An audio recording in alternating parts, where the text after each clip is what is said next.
Hello friends, अभी तक आप सब देख रहे हो शुरू में चल रहा है एक जोरदार ट्विस्ट जहाँ पे सरू को फंसाने के लिए कांवड़ी ने चली थी एक बहुत बड़ी चाल।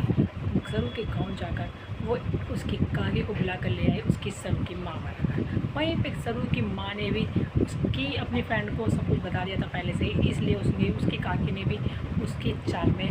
पूरा साथ दिया। वहीं पर जैसे ही चंद्रकांत के घर पर उसकी काकी आती है तो वो देख के बोल देती है कि सरू मेरी बेटी है। और जैसे ही वो ये बोलती है तुरंत अनिका बोल पड़ती है कि देखो डैड, ये आपकी सरू आपकी असली वो बेटी नहीं है, ये सिर्फ नाटक कर रही है। वहीं पे फिर से पलटती है कामिनी की चाल और जो अभी तक सरू को अपनी बेटी बोल रही थी वो बोल देती है हाँ ये मेरी बेटी है, पर मेरी बेटी से कम भी नहीं है। और जैसे ही वो ये बात बोलती है और तुरंत सरू चली जाती है अपनी काकी के गले लगने और बोलती है काकी आप कैसी हो। और जैसे ही वो बोलती है काकी तो अनिका के बिल्कुल होश उड़ जाते हैं कि वो तो उसकी माँ बना कर लाई थी और वो उसे काकी बोले है। वहीं पर वो जो उसे उसकी माँ बना कर लाई थी वो बोल देती है कि सरू मेरी बेटी नहीं, पर मेरी बेटी से कम भी नहीं है, क्योंकि मैंने इसे बचपन से अपने हाथों में पाला है, तो इसे मैं अपनी बेटी ही समझती हूँ। गाँव की सारी लड़कियाँ मेरी बेटी की जैसी हैं,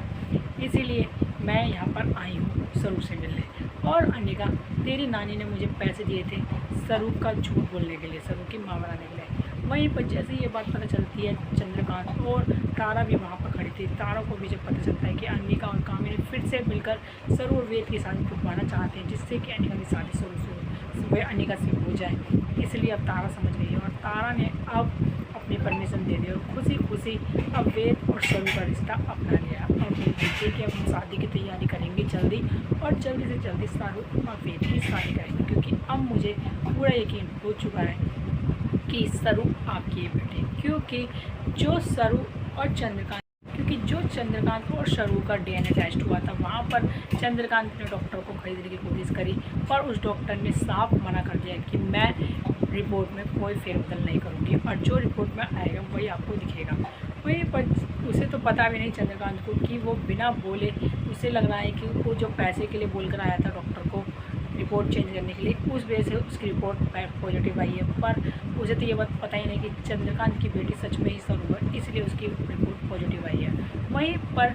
अनिका की माँ ने भी चली थी बहुत बड़ी चाल, जिससे कि वो जो रिपोर्ट आई थी उसमें पॉजिटिव की जगह उसने नेगेटिव बनवा के रखवा दी थी उस एम्बलप में, जिससे कि सरू का पर्दाफाश हो जाए, सरू को इस घर से निकाल दिया जाए और सरू का वेद से रिश्ता भी टूट जाए। पर वहीं पर फिर से उसकी चाल ने नाकामयाब हुई और सरू का रिपोर्ट पॉजिटिव आकर सबके सामने सरू की बहुत ही अच्छी पढ़ाई हुई और सरू को सबने मान लिया कि सरू इस घर की बड़ी पोती। वहीं पर चंद्रकांत और अन्नपूर्णा को ये लग रहा है कि वो जो रिपोर्ट आई है वो डॉक्टर के कहने पर आई है, क्योंकि उन्होंने डॉक्टर से बात की थी और वो सोच रहा है कि अब वो जाकर डॉक्टर को थैंक्स बोलेगा पर्सनली जाकर। वहीं पर डॉक्टर भी चंद्रकांत को कॉल कर रही है कि जिसके लिए उन्होंने मुझे पैसे देने की बात कर रही थी वो तो सच में उनकी ही बेटी है, पर क्या चंद्रकांत को डॉक्टर जाके सब कुछ बता देंगे या फिर उससे पहले ही फिर से कामिनी और अनिका चल देगी एक बहुत बड़ी चाल। और वहीं पे अनिका अब सरू वेद की शादी तोड़ने के लिए शादी की डेट निकलने से पहले ही पकड़ लेगी रचना को और दशहरे के दिन करने वाली है बहुत बड़ा हंगामा, जिसमें अब सरू बचाने जाएगी रचना को और करेगी अनिका का सर्वनाश। तो आगे देखिए कि कहानी में क्या नया ट्विस्ट आने वाला है, आगे देखिए।